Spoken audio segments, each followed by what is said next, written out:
The rain was coming down hard that night, slashing the roads into rivers and blurring every shape into a ghostly outline. Noah James gripped the wheel of the ambulance, squinting against the storm, his young face tense with focus.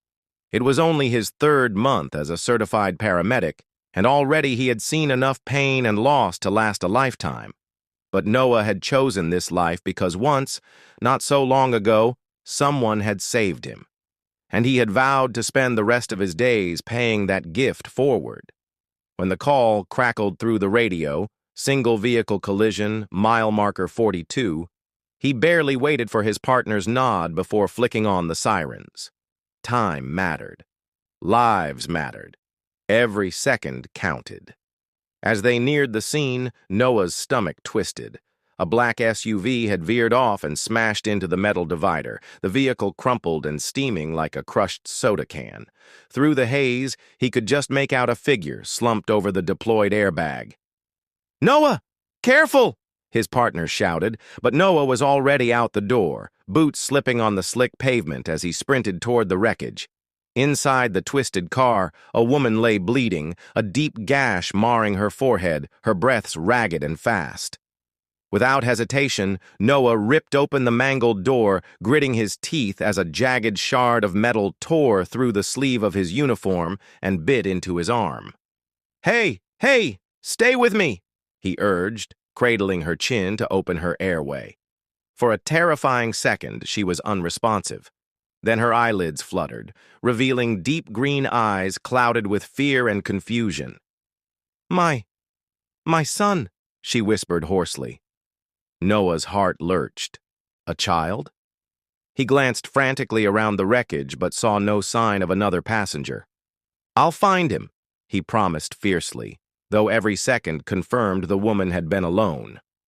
After a rapid assessment, Noah and his partner carefully extracted her from the wreck and secured her onto a stretcher. The ride to the hospital was a blur of bumping tires and frantic monitors. Noah stayed close, squeezing her hand whenever she stirred, murmuring words of encouragement he wasn't sure she even heard. "You're going to be okay," he whispered again and again, unsure whether he was trying to comfort her or himself. Her name, he later learned, was Grace Holloway. It wasn't until hours after she was rushed into surgery and Noah sat numbly nursing a lukewarm coffee that he overheard the nurses whispering. Grace Holloway. The Grace Holloway. A tech entrepreneur, founder of a revolutionary health app, a millionaire single mother, and a beloved philanthropist known for her generosity. Noah blinked, stunned. To him, she had just been another life needing help, another heartbeat worth fighting for. Rich, poor, it didn't change a thing. That was the oath he'd taken. Days turned into weeks. Noah buried himself in the grind. Long shifts, endless calls, exhaustion deep in his bones. Some nights he questioned if he was truly making a difference. Some nights he felt like a ghost himself, passing unnoticed through other people's tragedies. What he didn't know was that Grace hadn't forgotten him.